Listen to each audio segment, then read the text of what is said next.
Hemos terminado las exposiciones y entramos en un periodo de coloquio.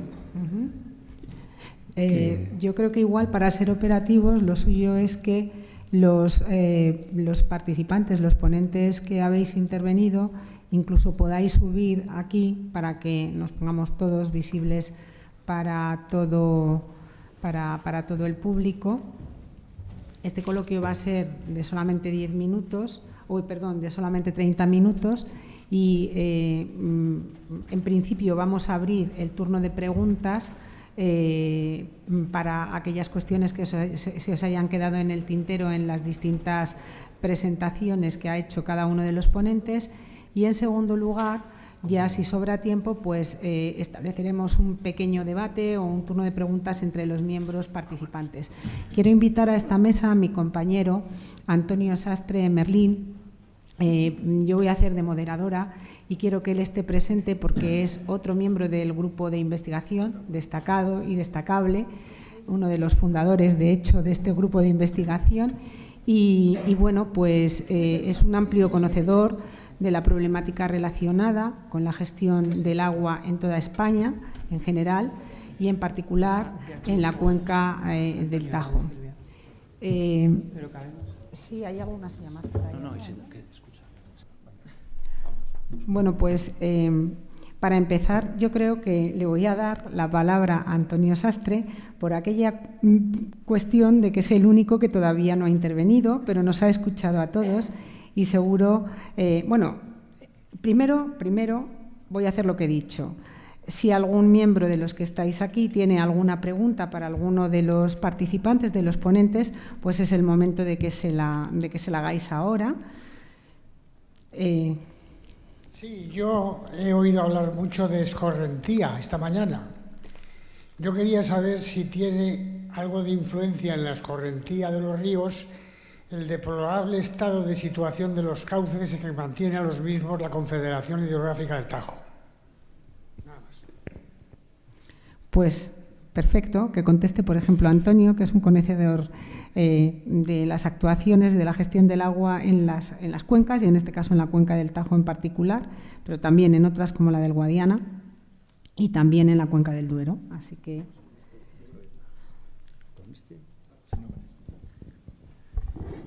Bueno, pues muchas gracias. Es un poco una enganchada para mí estar aquí, no tenía preparado nada en particular. El tema de la conservación, el estado de los cauces es un tema bien relevante.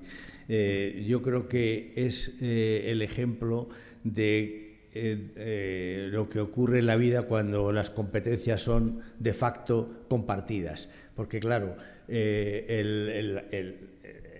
dominio público hidráulico, aquí en hidrología hablamos no de cauces, sino de algún término un poco más técnico, que es dominio público hidráulico, es el espacio que ocupa el agua, pero el agua también cuando se desborda en las avenidas, digamos, ordinarias, ¿no? Eso es competencia de las confederaciones hidrográficas, de las agencias de cuenca, mientras que el estado biológico es competencia de los gobiernos regionales. Esto pues plantea un problema de coexistencia y de convivencia técnico-científica difícil de solventar, pero es que además hay también un problema, yo creo, de déficit de conocimiento y de timidez en las actuaciones. Hay siempre el recelo de que qué puede ocurrir si se hace tal acción o tal otra, y al final pues eso lleva a ese estado de degradación la que efectivamente está en buena parte de nuestros cauces. Y una tercera idea, es un término que ha salido aquí en las presentaciones, es el estado hidromorfológico. Cuando yo hice la tesis doctoral en la zona, en Talavera de la Reina, precisamente, en sitios críticos hoy, ¿no?, como se ha expuesto en varias ocasiones, pues hablar de el estado del entorno del cauce era algo absolutamente impensable. Hoy, afortunadamente, el estado hidromorfológico se ha incorporado a la concepción del cauce, pero falta todavía que sea asumido en toda su dimensión por quienes tienen que tomar las decisiones, sea Confederación o sea las consejerías de Medio Ambiente. ¿Alguno más quiere aportar algo más a la respuesta de Antonio? Eugenio. Sí, bueno, es evidente que el hecho de que los cauces no estén limpios, pues claro que afecta a la escorrentía. Yo me acuerdo cuando hice mi tesis doctoral en la primera cuenca que he puesto, que es la del río Empólveda, que tenía un afluente principal, que es el Valdetrigos, que es un río, es un arroyo, no es un río, estacionario. Dependiendo de los años y de las épocas del año, a veces llevaba más agua y a veces no. Pero en los primeros años de mi tesis había en un sector que nunca llevaba agua. Y recuerdo que de buenas a primeras llegamos un día en el que, si recuerda Silvia, habían limpiado el cauce y el río, de repente, que nunca llevaba agua. Y entonces, pues sí, los cauces se deberían limpiar para favorecer la escorrentía, pero hay el problema de distribución de competencias que ha dicho Antonio, que hoy por ti, mañana por mí, la casa sin barrer. Y a lo mejor en ese sentido podéis comentar el ejemplo que acabáis de hacer en el Layos, en Toledo, porque es muy visible. Bueno, todavía no está hecho. De hecho, no es tan fácil. Cuando hablamos de restauración hidromorfológica, pues no es tan fácil y ni siquiera los expertos se ponen de acuerdo, porque claro, en principio existe como una especie de tendencia actual a no tocar para nada el cauce del río. Y eso está muy bien, pero relativamente. No significa que un río que tiene una vegetación densa en la ribera y que está poblado de vegetación en su cauce tenga un buen estado ecológico. De hecho, a veces no lo es. Por ejemplo, muchos entornos de los ríos tienen zarzales que van proliferando, que nadie toca, que cada vez son mayores, pero esa vegetación concretamente es vegetación que no debe estar ahí y que es además específicamente indicadora de acción antrópica, incluso de contaminación antrópica, de que hay mucho nitrógeno y mucho fósforo en las aguas y son aguas eutróficas. Igual que ocurre cuando un río se llena de carrizales y de otras especies que lo único que hacen es detraer agua al caudal circulante y a su vez detraer oxígeno, que es muy importante para especies que deberían estar ahí, que deberían estar cómodas si el agua tuviera una buena calidad y el río tuviera un buen estado, y que no pueden estar precisamente por esa falta de oxígeno que generan otras que parece que qué bonito es mi río, pero que no deberían estar dentro del cauce. Es una cuestión compleja porque muchas veces se detecta como que intervenir y hacer una limpieza de cauces pues es una actuación como muy agresiva, y puede llegar a serlo, yo no digo que no, pero también, por ejemplo, actualmente muchos cauces en sus tramos medios presentan pues infinidad de islas de sedimentos que luego son pobladas por vegetación que de forma natural no debe estar ahí, como consecuencia de la regulación importante que hay en las cabeceras. Ahora mismo muchos de los ríos españoles, por ejemplo en la cuenca del Henares, todos los importantes, no presentan prácticamente nunca una avenida ordinaria, porque todas son laminadas en los embalses de sus afluentes. Y cuando digo todas, porque incluso aunque estén calculados los caudales ambientales, esos son caudales mínimos para conservar o para mantener la vida en los ecosistemas fluviales, pero nunca llegan a ser de una magnitud suficiente como para representar una medida tal que pueda movilizar esos sedimentos cuando los ríos en régimen natural, pues habitualmente, por eso se llaman avenidas ordinarias, porque un año sí, otro no, otro 3, otro 2, otro ninguna, pues las tienen, y eso hace que esos sedimentos que se van acumulando en esos tramos medios, esos momentos de crecida, de régimen turbulento del agua, pues acaban desapareciendo de esos tramos medios, y por lo tanto, pues esa vegetación que invade el cauce y que a veces no es propia del cauce, pues no esté ahí. Pero claro, no está muy bien visto a veces hacer actuaciones que eliminen esos sedimentos que ya se han consolidado. Es una problemática compleja en la que yo creo que, como bien ha dicho Antonio, la intervención de esas dos administraciones, la central representada en las confederaciones hidrográficas que entienden el agua, del agua propiamente dicha, y las consejerías de medio ambiente, llamémosles así generalmente, por parte de las comunidades autónomas, pues a veces genera problemas de connivencia a la hora de tomar decisiones, y a veces pues no actuar es lo más sencillo y así no genero conflicto. Beatriz. Vale, muchas gracias, Silvia, por la explicación. Solo una pequeña puntualización. Yo creo que limpiar los cauces, si no viene acompañado de una naturalización de la dinámica, no sirve de nada. O sea, limpiar el cauce, si luego pasado mañana van a volver a crecer los rizomas y van a volver a crecer esas zarzas que tú dices, pues no sirve. Lo que hay que hacer es intentar devolver al río, a ser posible, un comportamiento lo más parecido al que tenía de forma natural. Decimos tenía de forma natural cuando esos embalses no estaban ahí, o incluso estando ahí, en este caso concreto, si el trasvase pudiera no estar. ¿Vale? En esas condiciones es cuando podríamos recuperar de alguna manera algo parecido a lo natural en cuanto a ese movimiento estacional que debería tener el río. Así no haría falta limpiar los cauces. El río se limpia de forma natural, él solo, no hay que hacer nada.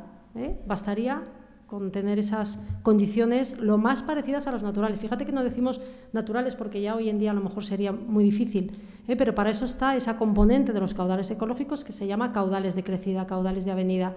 Ya no tenemos avenidas naturales, pero sí las podemos tener simuladas de alguna manera desde los embalses de cabecera. Se abren con puertas con tantos hectómetros cúbicos cada X meses o cada X años. ¿De acuerdo? Eso se puede hacer perfectamente. ¿Por qué no se hace? Porque el agua de cabecera se guarda para el trasvase Tajo Segura. Ese es el problema. La cuenca del Tajo tiene un máximo estipulado para el río Tajo. Es el único río de España que tiene la cantidad de agua que puede circular por el río limitada desde la cabecera, en 365 hectómetros cúbicos al año de máximo. No puede pasar ni un hectómetro cúbico más. Con eso yo creo que lo decimos todo. A mí me gustaría decir aquí algo que es muy importante, y es que toda el agua que llevan los ríos de forma natural es suya y no se desperdicia. Sirve para que los ríos sean ríos. Otra cosa es que nosotros necesitemos regular esos caudales para satisfacer nuestros usos. Y obviamente pues no nos queda otro remedio que hacerlo. Pero eso de que el agua se tira al mar, yo creo que es un concepto que debemos ya eliminar todos de nuestra mente. No se tira. Es muy importante esa dinámica que se produce en las zonas de confluencia de los ríos con los mares, y si ese agua no llega, se distorsiona esa dinámica y acaban también perdiéndose esos ecosistemas marítimo-terrestres, y por lo tanto yo creo que tenemos que cambiar los conceptos. Otra cosa es que, como digo, bueno, pues los humanos tenemos necesidades, requerimientos hídricos, y hay que buscar las mejores maneras de conjugar la protección ambiental y la satisfacción de las demandas, y en eso, para mí, consiste una buena gestión. Todos tenemos que ser también responsables y entender que los recursos hídricos en nuestro país son limitados, son escasos, y que bueno, pues las demandas, en la medida de lo posible, debemos intentar reducirlas, cada uno desde nuestra parcela de actuación.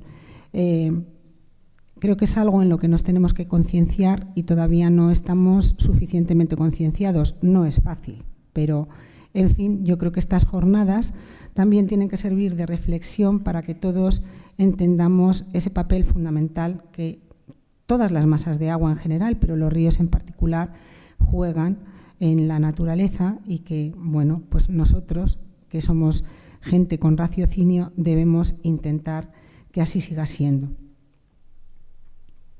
¿Alguna pregunta más por parte de la sala?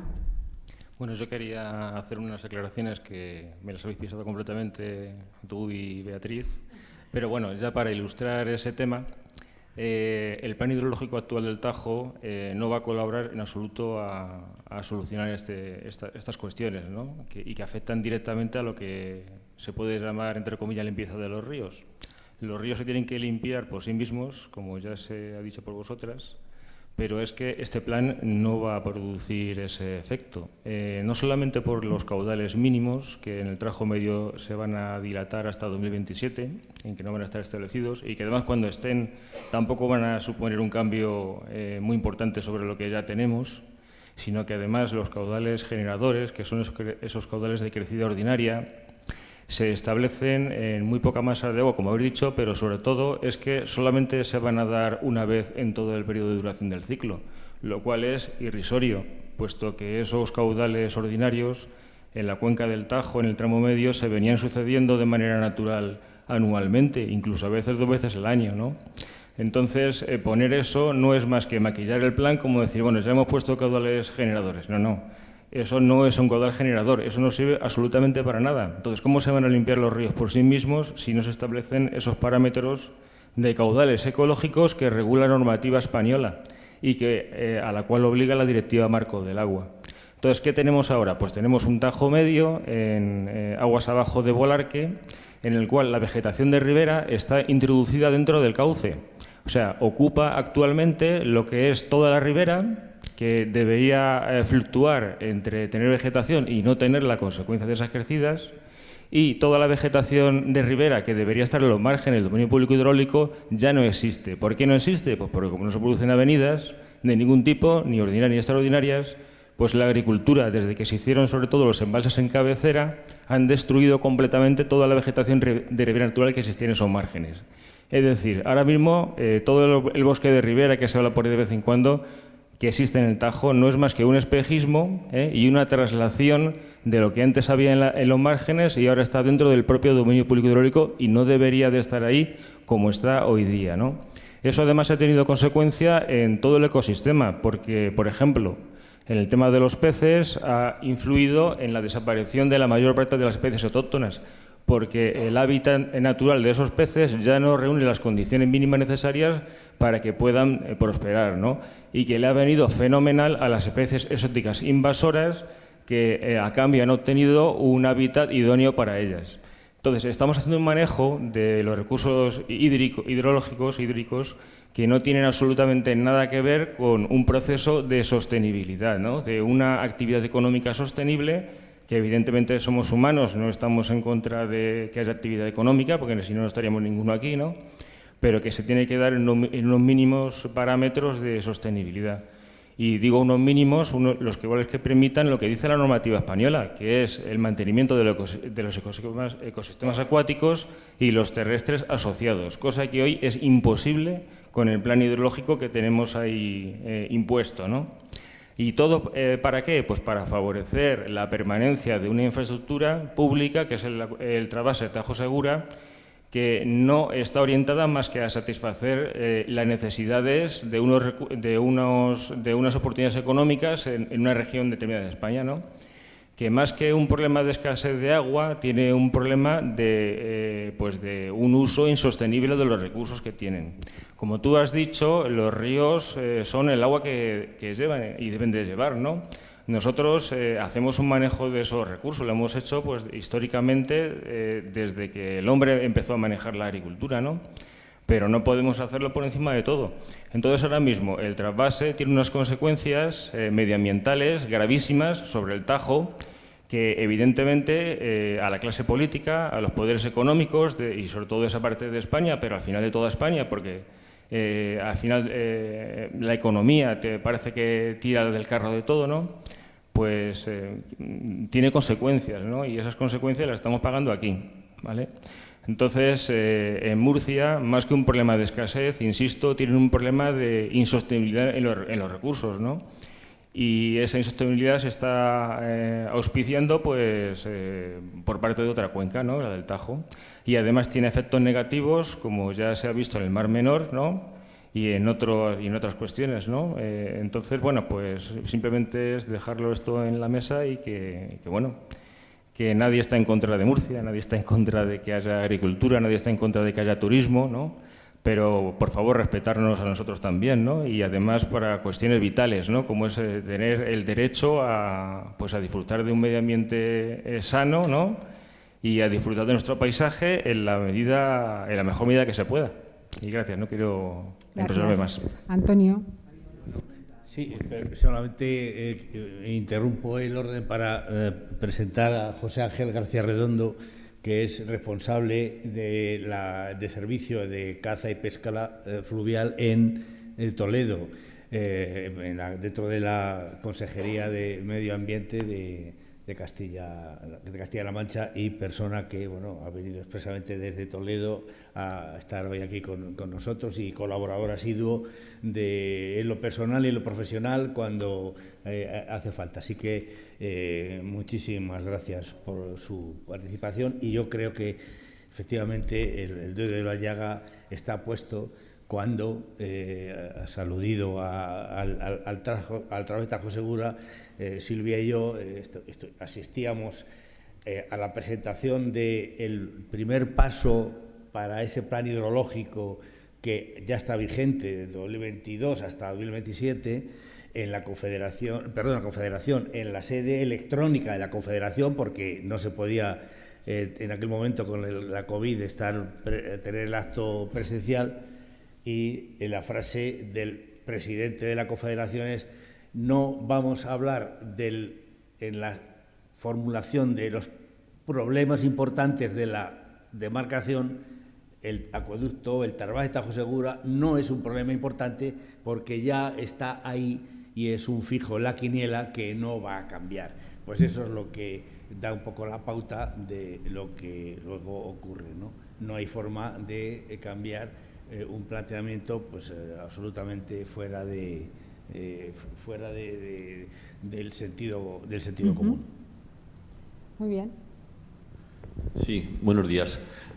Bueno, nosotros somos ciudadanos de la calle, no somos ni estudiantes, ni investigadores, ni nada. Somos miembros de una asociación de vecinos que casualmente se llama Río Henares, y estamos preocupados por el estado de los ríos y el estado de nuestra naturaleza. La verdad es que las dos primeras conferencias de Silvia y de Beatriz se nos ha caído el alma a los pies, porque las perspectivas que se nos presentan, la verdad es que son terroríficas. Después, las otras conferencias, la verdad es que aunque no entendemos mucho, pero vemos que hay gente importante y gente preparada y que está trabajando por este tema.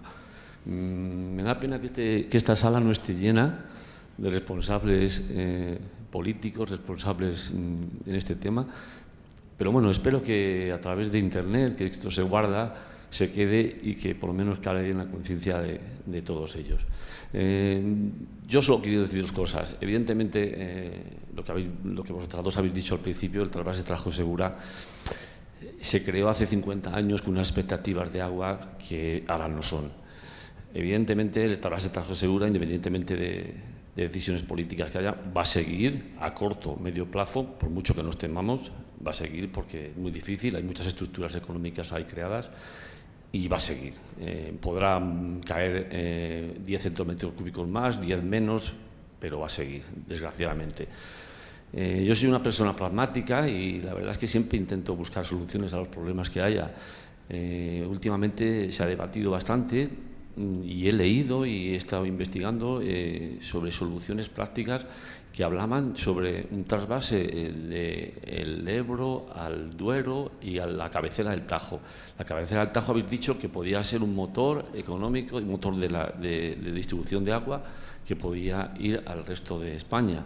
Yo lo que quisiera preguntaros es, desde el punto de vista técnico, si eso es posible y si eso podría dar lugar a salvar en parte algo de lo que hacemos, porque el Tarvaz de Tajo Segura sí que se hizo para regar Murcia, como habéis dicho vosotros, ahora va a servir para Ciudad Real, para las tablas de Daimiel, y pasado mañana saldrán otros sitios que también quieren el agua del Tajo. Entonces yo solo quiero que desde el punto de vista técnico vierais si es posible esa solución.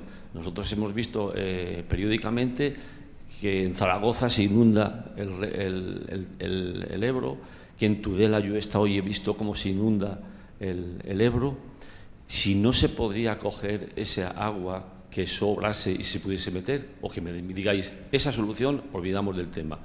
Pero, desde luego, no va a llover más y quitar las presas tampoco es la solución, porque también los ciudadanos queremos beber agua y queremos ducharnos.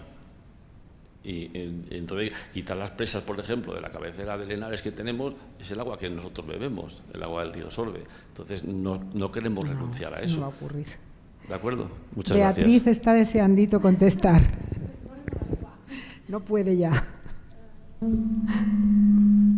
Bueno, primero, no era nuestra intención, yo creo, el crear lo que se llama la ecoangustia, ¿vale? No pretendíamos eso en ningún momento, por eso yo siempre acabo con soluciones. O sea, aquí se me había planteado la situación del Tajo Medio y eso es lo que he contado, pero siempre quiero acabar con esas soluciones que lo tienen. En la cuenca del Tajo es bastante fácil encontrar esas soluciones que ponía yo al final. No necesitamos más trasvases, no los necesitamos. En la cuenca del Tajo, con disponer del agua que tenemos, que se deriva al trasvase Tajo Segura todos los años, esos 335 tenemos calculado hasta el final hasta el 2022 de media todos los años, tendríamos suficiente. Ten en cuenta que tenemos un caudal máximo, una cantidad máxima, perdón, que puede pasar por nuestro río de 365. Si le sumas los 335 que se derivan por término medio todos los años, estamos duplicando prácticamente. Tendríamos el doble de agua de la que tenemos ahora. ¿Te das cuenta? Ten en cuenta además que es que de esos 395, que es el máximo que nos derivan por el Tajo, ni siquiera se cumplen. El año hidrológico pasado se han derivado 295. O sea, esos 295, que es lo que tú has visto pasar, le sumas los 335, nos vamos, estaríamos genial. O sea, no pasaría absolutamente nada, bastaría con ese cierre del trasvase, en principio. Y luego, yo desde luego como ciudadana de la cuenca del Tajo, no me gustaría en absoluto arreglar mi río estropeando otro. Ten en cuenta que si hacemos un trasvase desde el Ebro, nos cargamos el Ebro. El Ebro tiene un delta que es un paraje importantísimo desde el punto de vista ecológico. Un delta en el que también hay muchos intereses económicos, como la pesca de anchoa en todo el mar Mediterráneo. Depende en gran parte de los sedimentos que van bajando por el delta del Ebro. Si el delta del Ebro le quitas el caudal en su última parte al río para hacer un trasvase, dejas el delta destrozado desde el punto de vista ambiental para todas las aves y desde el punto de vista económico para toda la pesca que se genera gracias a esos nutrientes y esos sedimentos que están bajando por el río. Es decir, que generaríamos un problema muchísimo mayor en el Ebro y nosotros podríamos sonreír. Yo no, lo siento, no podría de verdad pensar que hemos arreglado el Tajo gracias a que hemos estropeado el Ebro. ¿Vale? Entonces, yo creo que tendríamos que olvidarnos de trasvases. Los trasvases, salvo estos pequeños por abastecimiento, bueno, necesarios en algún momento, si es que los hubiera, la ciudad de Barcelona, etcétera, en sí mismos y como tal, los grandes trasvases, los grandes movimientos de masas de agua de un lado a otro, lo único que van a hacer es estropear el origen, el río de donde sale el agua, la cuenca cedente. Siempre. Tenemos un ejemplo clarísimo en España. Intentemos no reproducirlo, pero es mi opinión. Y una cuestión, perdón, económica incluso. El trasvase Tajo Segura no ha sido, es deficitario para el Estado español. Esto es importantísimo que lo sepamos. Desde el punto de vista económico, para el Estado español ha sido deficitario. ¿Por qué? Porque porque la obra no se está amortizando entera. Se planificó para 1000 hectómetros cúbicos, como mucho pueden recibir un máximo de 600 al año, como se ha comentado aquí. Esos otros 400 de amortización de obra no se están haciendo. Eso supone una subvención del Estado español a los usuarios del trasvase de 1.200 millones de euros. ¿De acuerdo? Por tanto, el trasvase como obra hidráulica al Estado español le ha salido deficitaria. Tiene unos beneficios indiscutibles en términos de empleo y de PIB para el Levante, pero es que el Levante no somos todos. En España somos muchos más, además de los habitantes de Murcia, Alicante y Almería. Bien, entonces yo creo que las cosas hay que medirlas en esos términos. Somos los que hemos pagado la obra, todos los españoles. Tú con tu bolsillo, y los beneficios están yendo a otro lado. Y eso es importante, yo creo. ¿Se oye? a mí me gustaría dar mi opinión con respecto a lo que has comentado, porque, claro, creo que soy el único defensor de trasvase que hay en la sala, ¿vale? y yo abogo por evitar esa visión individualizada del Estado español. Al final, España somos todos y creo y me gustaría promover la solidaridad. En la cuenca hidrográfica de Río Segura nosotros tenemos un déficit estructural. Eso significa que con los recursos que tenemos no podemos abastecer las demandas.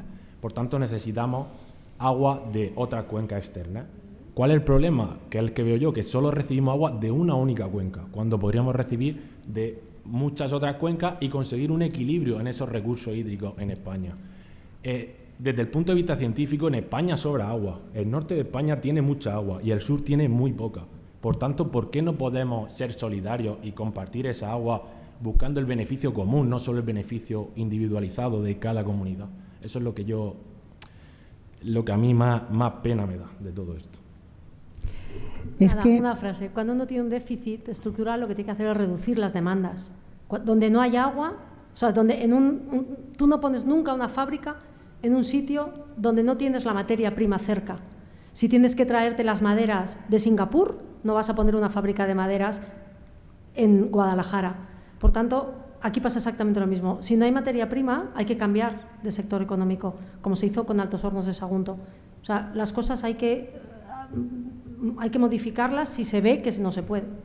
Silvia quería hablar. Sí, bueno, casi me has pisado lo que iba a decir, y es que eso de hablar de déficit estructural es casi una falacia, yo diría, ¿no? Porque claro, yo también puedo tener un déficit estructural en mi economía. Imagínate, yo me quiero comprar un avión privado y además quiero comprarme un chalet en la playa, precisamente a lo mejor en la Manga del Mar Menor, pero es que mi sueldo no da para eso.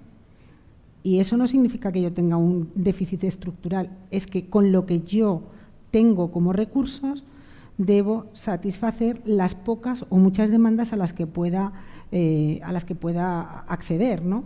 En el caso concreto del sureste español, a mí no me gusta hablar de la región de Murcia, ni tampoco de culpables, ni de los que se llevan el agua, ni de los que la traen.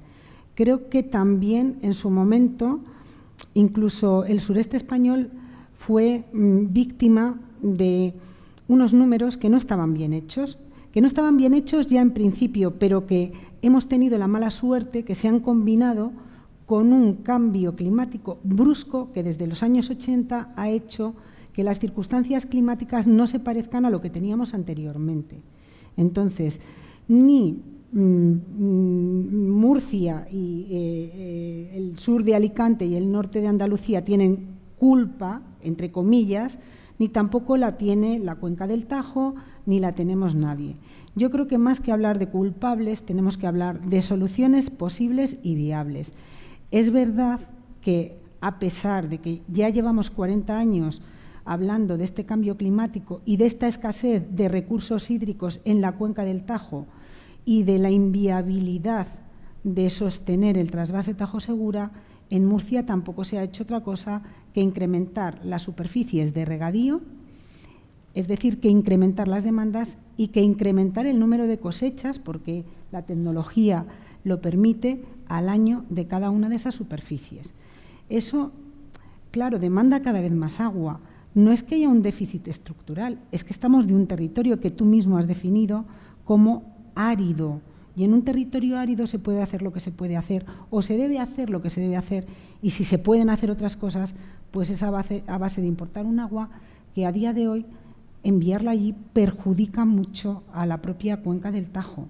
Y en la propia filosofía del Tajo, del trasvase Tajo Segura, se pone de manifiesto que los primeros requerimientos que hay que satisfacer son los de la propia cuenca. Pero es que el requerimiento ambiental es un derecho de los ríos, es un deber de España y un compromiso que hemos adquirido, porque es que estamos en Europa y hemos dicho que esa directiva marco la transponemos y la vamos a cumplir. En el primer periodo, que era hasta 2015, no conseguimos cumplirla, desde luego ni nosotros ni ningún país de Europa. En este segundo que acaba en 2027, Beatriz era pesimista, pero es que yo no soy pesimista, o sea, yo soy realista. Ni de broma vamos a llegar a conseguir el buen estado ecológico de todas nuestras masas de agua, ni de broma. Hacemos pequeñas modificaciones que no conforman a nadie, porque fíjate, todo este cambio en los caudales ambientales que deben circular por el río Tajo en el tramo medio no convencen al tramo medio, no convencen al Tajo, no convencen a las zonas afectadas por el trasvase Tajo Segura, pero a la vez suponen derivar menos agua al sureste español, lo cual políticamente ha tenido consecuencias. Yo, sinceramente, estoy convencida de que la Comunidad Valenciana se ha perdido precisamente como consecuencia, en gran medida o en una parte muy importante, como consecuencia de la disminución de caudales y de lo que eso significa económicamente para el sur de Alicante, pero en el fondo pues todos nos solidarizamos con lo que está más cercano de nosotros. En fin, es que nos tenemos que replantear, yo creo, la política hidráulica y la gestión del agua en otros términos diferentes. Es como lo de la energía, o sea, es que nos la tenemos que plantear en otros términos diferentes, sí o también. Es que no hay más, es que nuestro planeta ya no soporta esto. Entonces, creo que hay que buscar soluciones convincentes para todas las partes e intentar no desvestir santos para vestir otros. Es decir, como muy bien ha dicho Beatriz, ¿de qué sirve que se trasvase agua del Ebro al Tajo para mandarla al sureste español si eso no va a mejorar el Tajo, porque va a ser un agua que entra para luego salir, va a empeorar el Ebro y no va a solucionar la escasez de agua que hay en el Levante? Que, por cierto, claro, es que es difícil porque, claro, no podemos decir que allí las condiciones ambientales o las condiciones meteorológicas son del todo malas o hidrológicas, porque tenemos un sol que hace que podamos tener 3 cosechas. Allí no tenemos el agua, pero tenemos el sol. Pero bueno, igual tenemos que buscar la manera de congeniar todo de tal manera que haya un equilibrio que a día de hoy no hay. Yo le estaba diciendo ahora por lo bajinis a Adrián que me siento un poco mal por él, porque yo soy quien le ha invitado hoy a estar aquí y está el pobre como un saco de boxeo recibiendo, ¿no?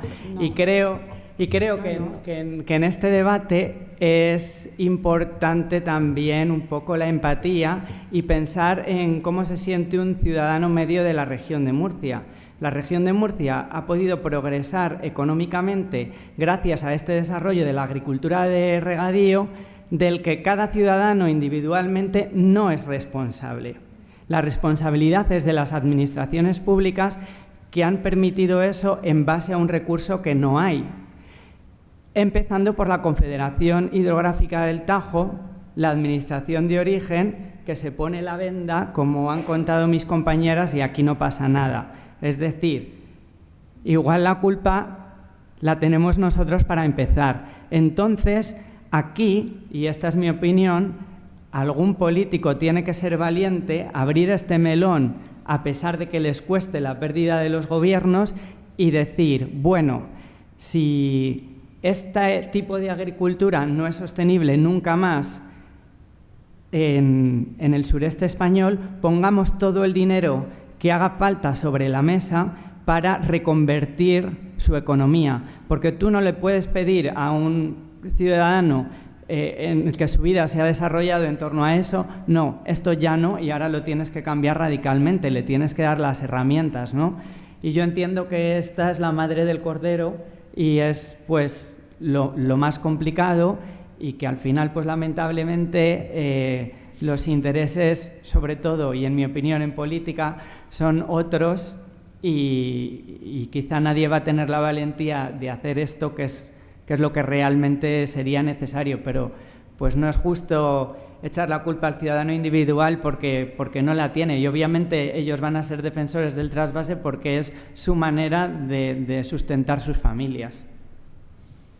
A mí también me gustaría puntualizar algo, lo que se ha comentado, que la agricultura ha aumentado en la región de Murcia, pero no ha aumentado por el hecho de que dispongamos de más agua del trasvase, porque como habéis visto en las gráficas que han mostrado, el trasvase iba en descenso, cada vez se trasvasa menos agua, incluso hay años o meses que hay caudal cero.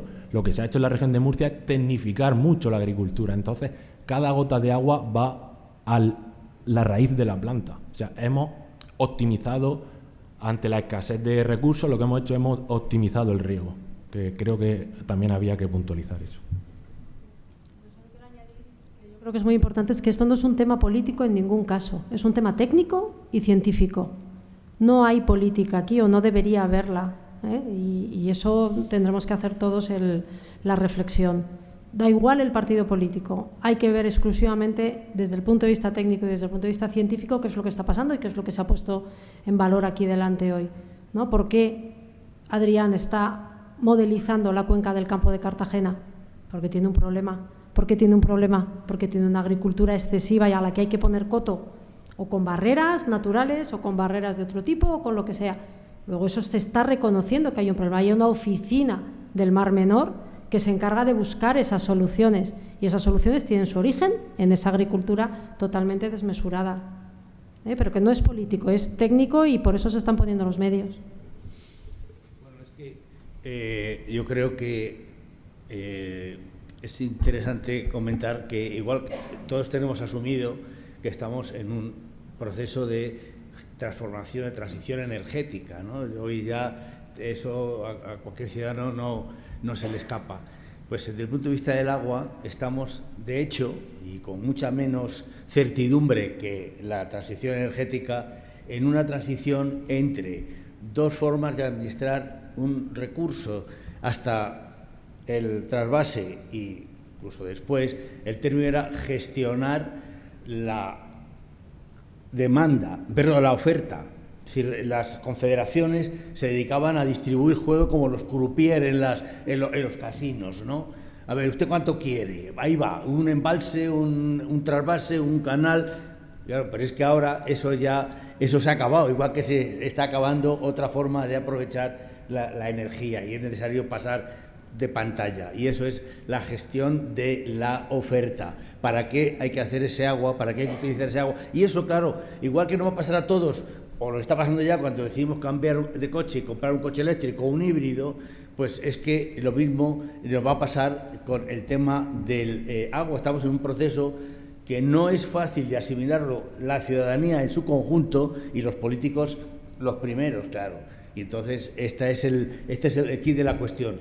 ¿Cómo proceder a esto? Porque lo que está claro es que la vaca ya no da más, el cielo ya no da más de sí, y por mucho que saquemos al santo o a la Virgen o al párroco a lanzar plegarias por ahí, no va a haber más agua. Y además, claro, aquí en Castilla-La Mancha pasa una cosa importante, y es que al ciudadano me dice, no, que me la traigan de arriba, porque con la idea esa de que arriba en las montañas hay agua, ¿no? Pero claro, es que aquí estamos en la cumbre, ahí mismo está, aquí a 40-50 kilómetros, la divisoria con el Duero, y ya no hay más que hablar. O sea, no hay más cuenca alta de la que traer nada. Y eso pasa pues en el conjunto de nuestro país. Ya está claro cuál es la perspectiva y qué es lo que hay que esperar de ella en el futuro. Yo quería hacer una puntualización a algo que ha terminado diciendo mi vecino y amigo Luis, acerca de que no se destruyan o algo así los embalses, porque necesitamos agua para beber, porque necesitamos agua para nuestros usos. Yo en ese sentido quiero que estés tranquilo. Han corrido bastantes bulos durante los meses anteriores de sequía que hemos tenido, que ahora, como está lloviendo casi de forma tonta, podríamos decir, para lo que ya estamos acostumbrados, parece que se nos han olvidado, pero estábamos muy, muy preocupados por cómo iba el año hidrológico. Empezaron a surgir bulos que si el gobierno estaba destruyendo presas y que, bueno, pues que lo que había que hacer era construir más. Dos cosas al respecto. La primera, no se ha destruido ninguna presa, sino simplemente pequeñas barreritas que ya están en desuso. Pues, por ejemplo, pequeños azudes que construían los agricultores pues en alguna cuenquita pequeña de poca importancia para derivar agua al regadío de sus pimientos y sus tomates en el verano, pero que ahora mismo pues ya no se hace. Y esas barreras artificiales no tienen a día de hoy sentido, y su destrucción pues puede mejorar mucho la continuidad fluvial. No se ha destruido ningún embalse en España y no debe hacerse. De hecho, el Gobierno, bueno, el Ministerio, más que el Gobierno, respondía hace poco diciendo que incluso se ha incrementado la capacidad de los embalses españoles en los últimos años. Por otro lado, la satisfacción de las demandas para el consumo humano debe garantizarse. No solamente es que esté en entredicho, no, es que tiene que ser la garantía prioritaria. Tanto es así que actualmente, a pesar de todo esto que estamos hablando, de mantener el buen estado ecológico de todos los ríos, el abastecimiento a la población en condiciones de sequía o en condiciones extremas de falta de recurso es prioritario. Si hay que obviar esos caudales mínimos que debe llevar el río, en esos momentos extremos se obvian. Si hay que derivar agua de los regadíos al abastecimiento humano, se hará. Pero lo que sí que es cierto es que el abastecimiento humano supone como un 20%, en el mejor de los casos, de todo el consumo de agua que hay en nuestro país. Eso todavía es más acentuado, es decir, supone menos porcentaje en regiones eminentemente agrícolas. ¿Eso qué significa? Pues que el abastecimiento a las poblaciones casi no juega un papel importante, porque en realidad el regadío que se lleva el 80% restante o el 75% restante es lo que tiene que cambiar, sobre todo lo que tiene que cambiar. Es verdad que también en el abastecimiento podemos hacer cosas. Es verdad que, por ejemplo, podemos reutilizar mucho más las aguas residuales, regenerarlas y usarlas pues para usos menos exigentes que el uso de abastecimiento a la población, y no se hace suficientemente. Y yo creo que por ahí tienen que ir también los tiros.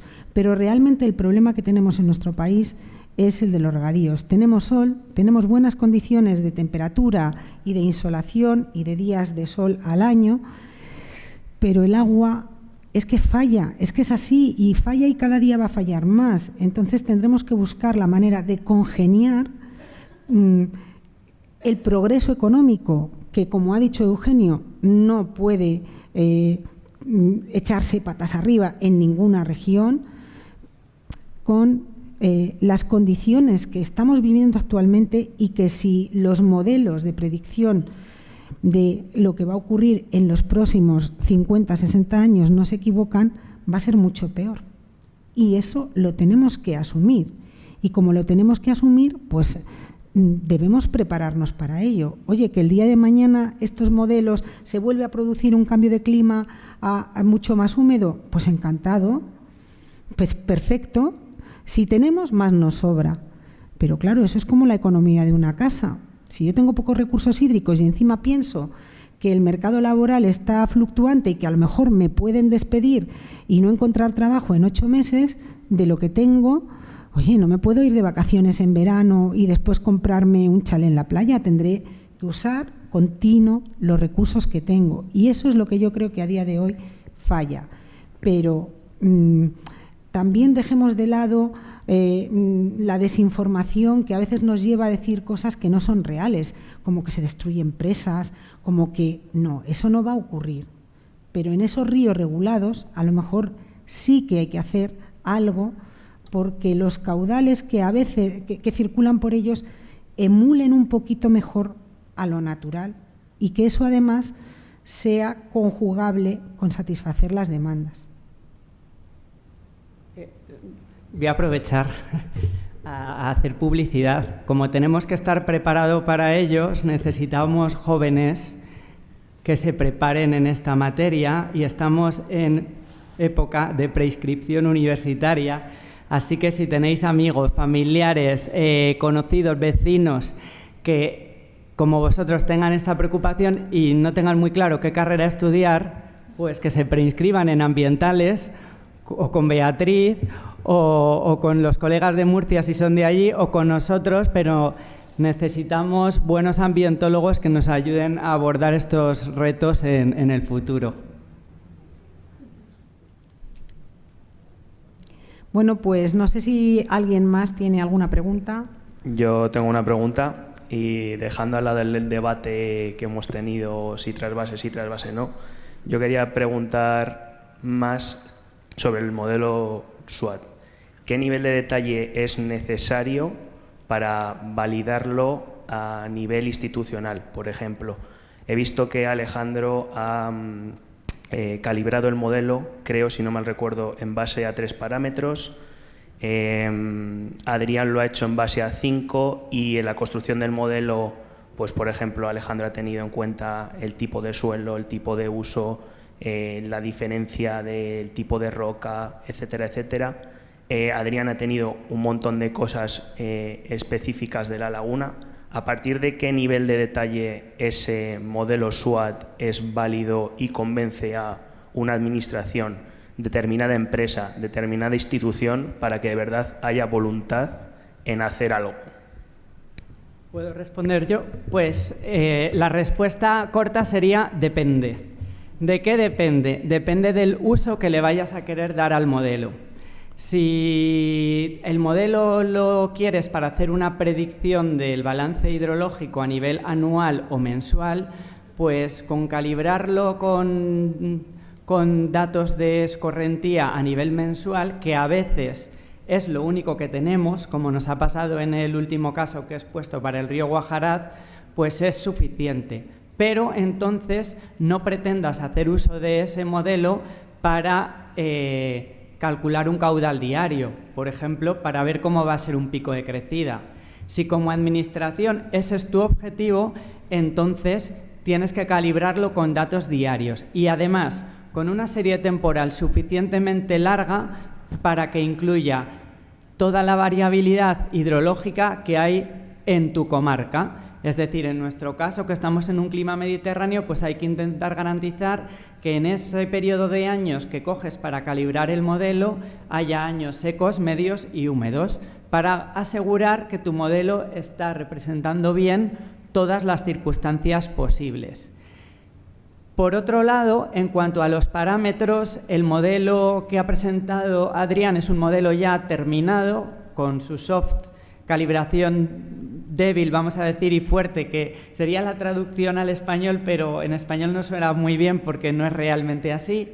El que ha presentado Alejandro solo ha presentado esta primera fase calibrada en 2 índices calculados a nivel anual, pero ahora el objetivo siguiente es una calibración en datos diarios en la que se están teniendo en cuenta muchos parámetros. Por ejemplo, José, que ha empezado ya esa fase, en la Hard Calibration, ¿cuántos parámetros tienes? ¿14, 15?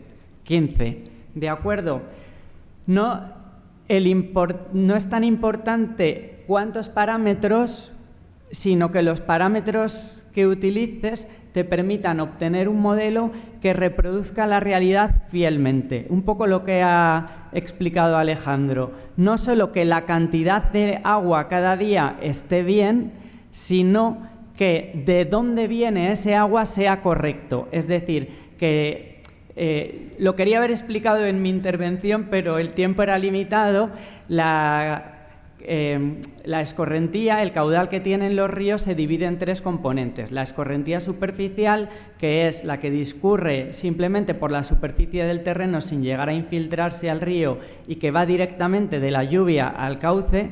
La escorrentía subsuperficial o hipodérmica, o en nuestras diapositivas a lo mejor habéis visto lateral, porque es la denominación en inglés, que es una escorrentía que se infiltra en el río y discurre por la subsuperficie, pero sin llegar a infiltrarse a percolar al acuífero. Y luego la escorrentía subterránea, que es una escorrentía mucho más lenta, que percola en el acuífero, viaja lentamente por el acuífero, pero eventualmente vuelve por el principio de vasos comunicantes. En realidad es más complejo, pero para explicarlo de manera sencilla, vuelve al río más aguas abajo, ¿no? Esto es muy importante, sobre todo en nuestra región. ¿Por qué? Porque ¿por qué pensáis que los ríos llevan agua en verano? ¿Porque el agua de las cumbres se deshiela muy lentamente? No, porque es el acuífero el que está aportando agua al río lentamente durante todo el año. Entonces, en verano mantienen, y al principio del otoño, un caudal que en hidrología llamamos caudal base, que es gracias a la escorrentía subterránea. Cuantitativamente no es muy importante, pero cualitativamente sí. ¿Por qué? Porque ese agua es la que permite tener ríos permanentes y además permite abastecer demandas en verano, que en algunas regiones es cuando más se necesita para regar, para las poblaciones que triplican o cuatriplican en nuestros pueblos en Guadalajara, sus poblaciones. Y entonces, que no me quiero enrollar más, no solo tenemos que saber cuánto agua en total tenemos, sino que proviene de manera realista de los lugares, de los procesos hidrológicos de los que debe provenir.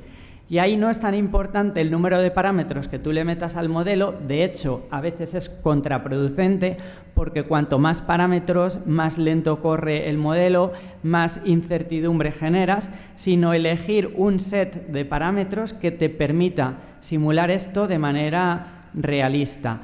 Porque para que os hagáis una idea, Alejandro, ¿cuánto tarda en correr el modelo del Tajo 10 años en un ordenador normal? Unos 40 minutos. Una simulación. Una simulación. Fijaros que corremos 1000 simulaciones a lo mejor. Pues empieza, pero en el portátil, no en la workstation. Un poquito más en el portátil. Un poquito más. O sea que también para nosotros es contraproducente porque al final trabajamos con plazos. Entonces, sobreparametrizar los modelos no necesariamente te lleva a mejores resultados. Y además, esto es como siempre, no me acuerdo qué filósofo griego lo dijo, pero es una de mis frases favoritas, que es la de en el término medio está la virtud, ¿no? Que creo que vale para todo en la vida y también para los modelos hidrológicos. Yo, antes de terminar, que ya se está acabando el tiempo, quería dar especialmente las gracias a Adrián porque se ha desplazado desde Murcia y bueno, pues el esfuerzo que él ha hecho, además me parece muy interesante desde el punto de vista de la jornada que hemos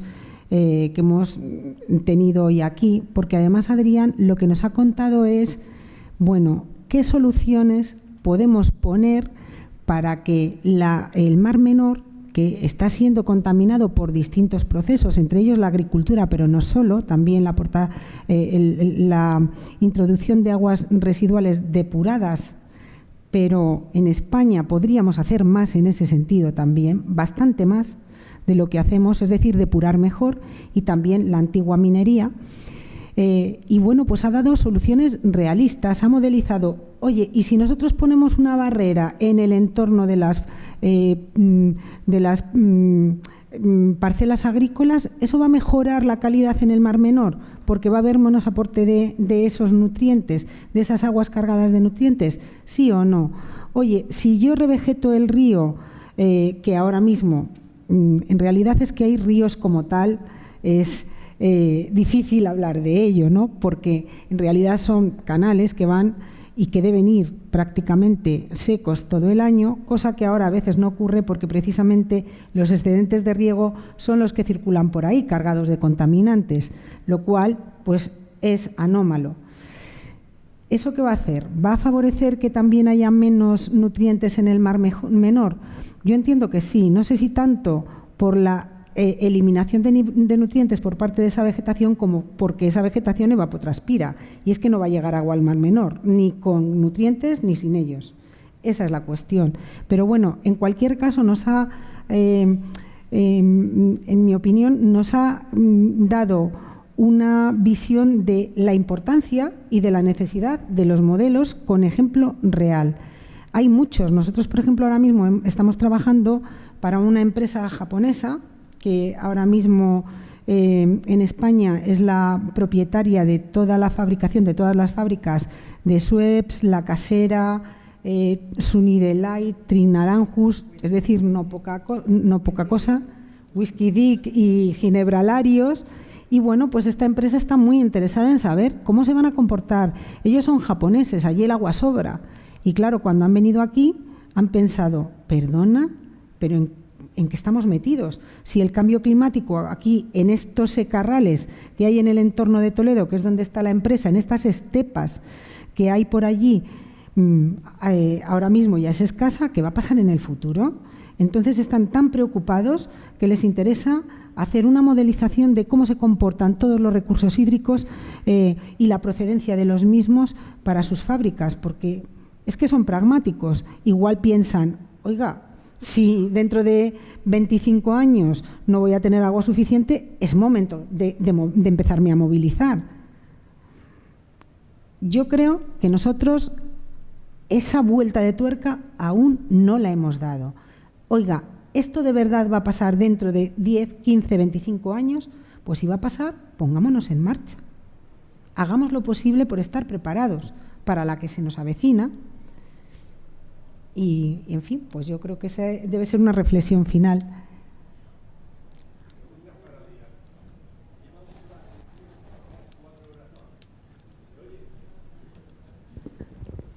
Bueno, repito, mi pregunta es para Adrián.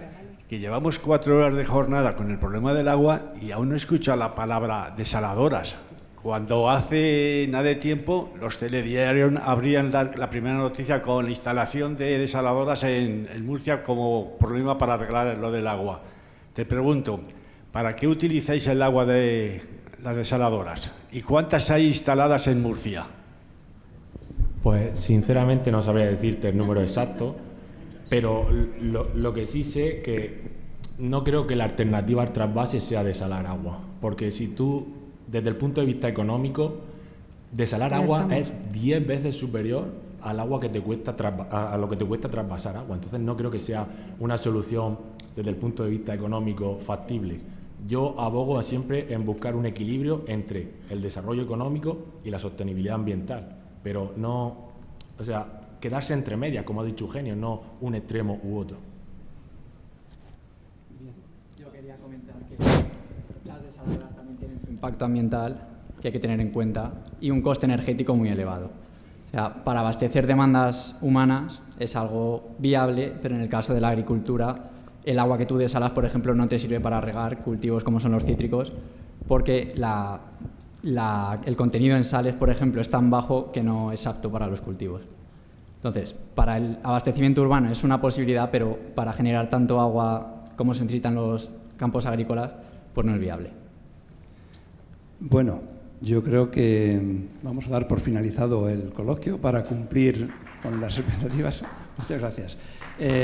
Ojalá tuviéramos la oportunidad de tener más jornadas que hablen del agua, que de alguna forma la tenemos un poco olvidada y creo que, vamos, por lo que hemos visto hoy, o nos ponemos un poco las pilas con esto o mal vamos.